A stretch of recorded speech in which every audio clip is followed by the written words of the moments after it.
घने कोहरे की वजह से इंडिगो फ्लाइट की सुबह लैंडिंग ही नहीं हो पाई। हैदराबाद इंदौर फ्लाइट ने 1 घंटे आसमान में ही चक्कर काटे। 1 घंटे में 3 बार रनवे पर लैंड करने की कोशिश की गई, लेकिन लैंडिंग नहीं हुई। विजिबिलिटी कम होने की वजह से ये स्थिति बनी। फ्लाइट को अहमदाबाद पर डाइवर्ट करना पड़ा। लगभग 4.5 घंटे देरी से यात्री इंदौर एयरपोर्ट पर पहुंचे। फ्लाइट के अंदर का वीडियो भी सामने आया जो आप देख रहे हैं। तो किसी ने फ्लाइट के भीतर ये वीडियो बनाया जो आप देख रहे हैं। आज विजिबिलिटी कम होने की वजह से फ्लाइट की लैंडिंग ही नहीं हो पाई। 3 बार कोशिश करने के बाद भी लैंडिंग नहीं हुई। इसके बाद 4 घंटे से भी ज़्यादा वक्त की देरी के बाद लोग इंदौर वापस पहुंच पाए। इंडिगो फ्लाइट की सुबह लैंडिंग नहीं हो पाई। कोहरा था, विजिबिलिटी कम थी। इस वजह से फ्लाइट ने 1 घंटे आसमान में ही चक्कर काटे। अंशुल मुकाती हमारे सहयोगी फोन लाइन पर जुड़ चुके हैं। अंशुल, ठंड बढ़ने के साथ ही कोहरे का असर देखने को मिल रहा है। इंडिगो की फ्लाइट आज लैंड नहीं हो पाई है।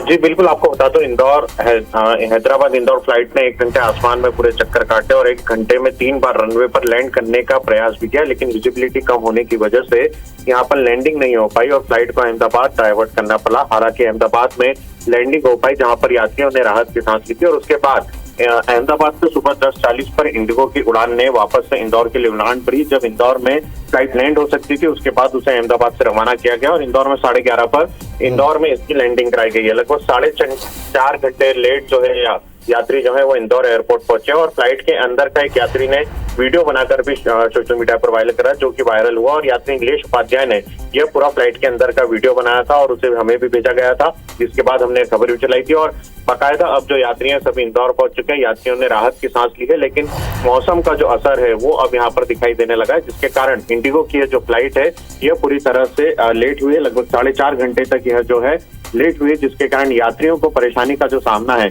वह यहाँ पर करना पड़ा है। जी बिल्कुल अंशुल, चूंकि 1 घंटे तक फ्लाइट चक्कर मारती रही ऊपर में। और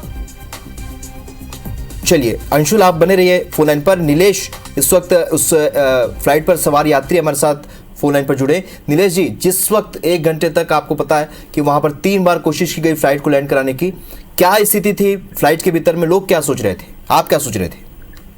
हाँ जी, उस समय मौसम काफी बाहर खराब था और बारिश हो रही थी।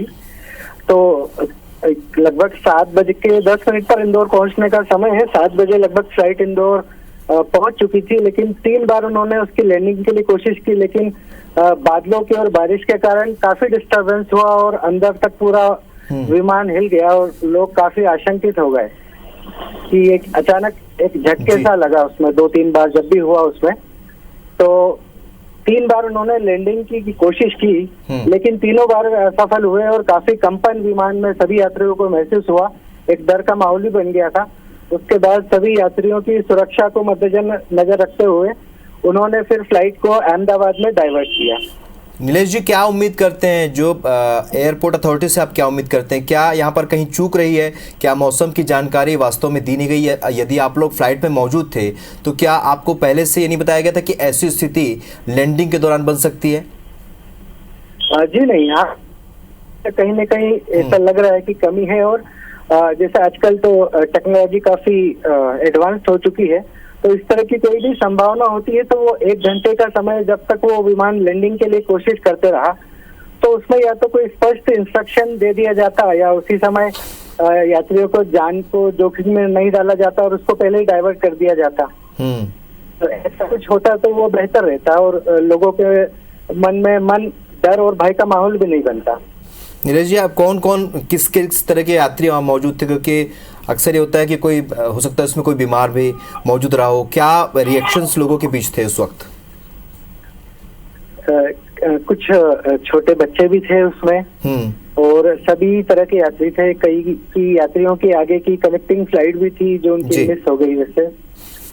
चलिए नीलेश जी, हमसे बातचीत के लिए बहुत शुक्रिया। नीलेश उपाध्याय फ्लाइट में जो यात्री मौजूद थे वो हमसे चर्चा में बता रहे थे कि कहीं ना कहीं अगर पहले से ये तय हो जाता, मौसम की जानकारी सही तरीके से बता दी जाती, या फिर फ्लाइट को आखिरकार 1 घंटे तक घुमाने के बाद डाइवर्ट किया गया, वो पहले ही डाइवर्ट कर दिया जाता, तो शायद इतनी अफरा तफरी या डर का माहौल फ्लाइट के भीतर में नहीं होता। अंशुल हमारे सहयोगी भी हमारे साथ जुड़े हुए थे। अंशुल, आपका भी बहुत बहुत शुक्रिया। कुल मिलाकर इंदौर में घने कोहरे का असर ये देखने को मिला कि यात्री फ्लाइट में ही फंसे रहे, डरते रहे, परेशान रहे।